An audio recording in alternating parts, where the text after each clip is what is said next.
Okay, so tell us about your trainer, your coach. My coach still sticks, man. I'm not gonna lie to you. He's a legend around these parts, especially Lynchburg, 434 area.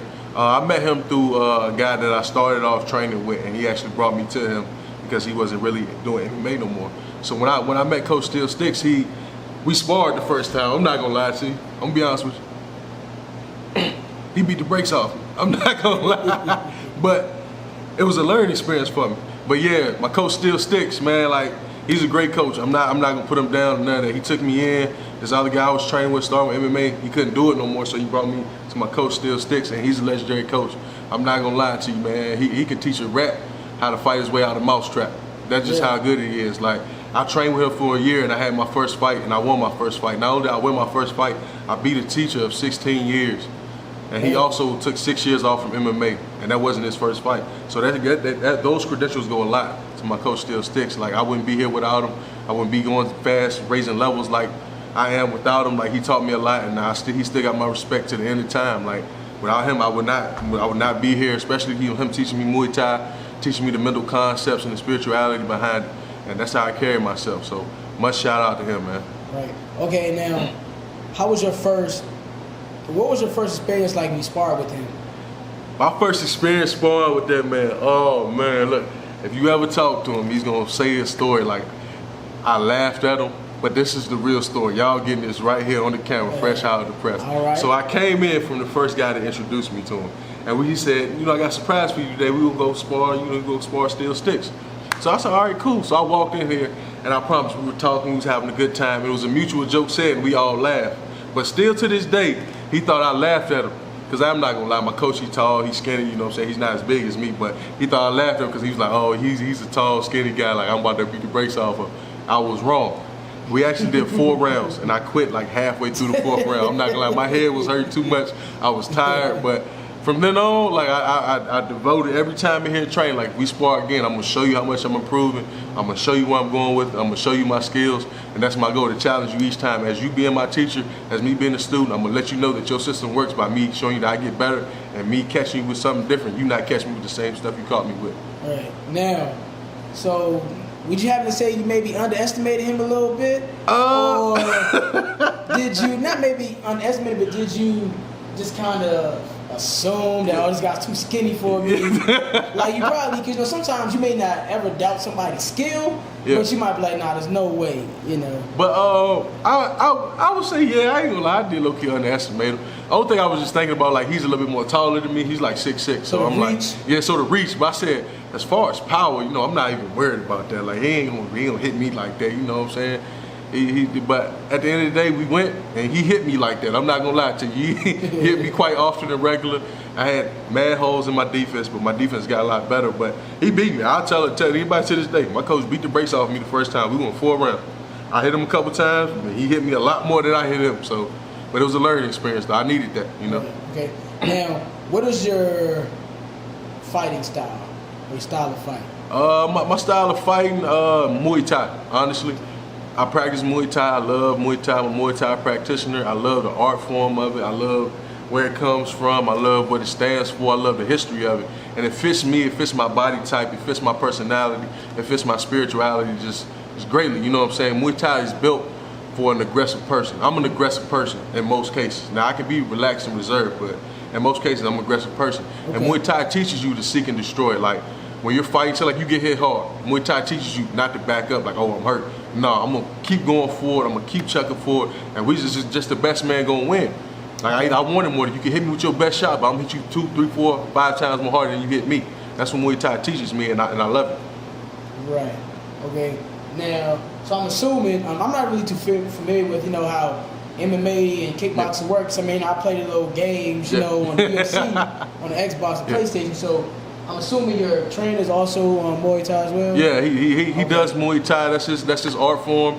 He actually teaches Chayu Muay Thai. He's self-taught. He learned on his own, and he's teaching us how to do Chayu Muay Thai. We also have boxing here, jiu-jitsu here as well, you know what I'm saying? So that's why I say he's an incredible teacher. Like, he taught himself, and his level is so way far past a whole lot of people. I feel like he can beat a lot of people today, you know what I'm saying? So I'm glad and thankful to be learning under him.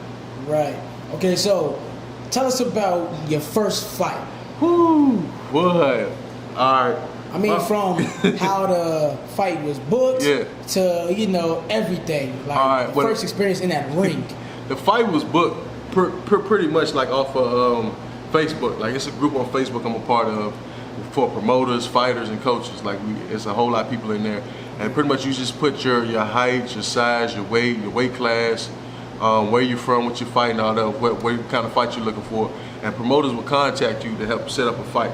So I had a guy contact me, promoter named Jared Allen, and he actually hit me up, you know what I'm saying? So he hit me up, asked me, do I want to take this fight? It was on a short notice, but I needed the experience. Like, what y'all don't know is it took me like a whole year for me to actually find a fight, because there's a whole lot of politics, especially going around in the Virginia area, for us people trying to be fighters. But he hit me up, he offered me a good deal. He told me he'll pay for the gas and all that to come down there and fight, and I wanted the experience, so I said I was with it. I took the fight on a 3-week notice, so it was a good fight, man, because the guy, he actually didn't fight in like 6 years. I didn't know that until after the fight, because the guy actually added me on Facebook and shouted me out. Shout out to him, he was a very humble guy for my first fight, very cool guy. He shouted me out, he said he appreciated the opportunity. I told him I appreciate the opportunity because it was 6 years for him before he had a fight. He took 6 years off, so I'm like, I'm not mad at you. But after that happened, I was down there, so the fight was about to happen in Columbia, South Carolina. So I'm sitting there. The first night we get down there, it's cool, like I'm not thinking about it. But the next day, as soon as the sun rose, my mind was on 1,000,001 thoughts. And my coach told me, this for all the fighters, anybody trying to do something great out there. He said, you're gonna have 1,000 thoughts come in your head. And then none of them are gonna be positive. It's gonna be all negative thoughts, like, why are you doing this? What are you doing it for? What you supposed to be doing?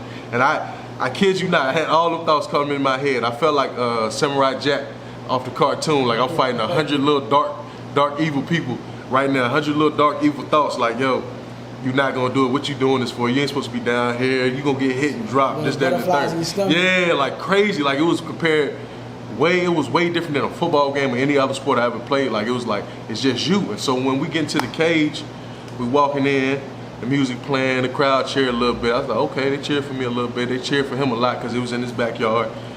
And the ref was like, I'm looking at you, I'm looking at you. So at the end of the day, he said, when I tell you all fight, go, it's on. So when he got to the middle of the ring, blue corner ready, red corner ready, fight. And I sit there and said to myself, oh shit, it's on now. Yeah. And before I know, we went to the ring, we touched gloves, and he ain't gonna hit me with the first punch, hit me with a jab. I said, okay. I said, this real, and that wasn't that bad. And then we just got busy after that. Okay, so. Okay. So now, are you allowed to disclose the name of the Facebook group?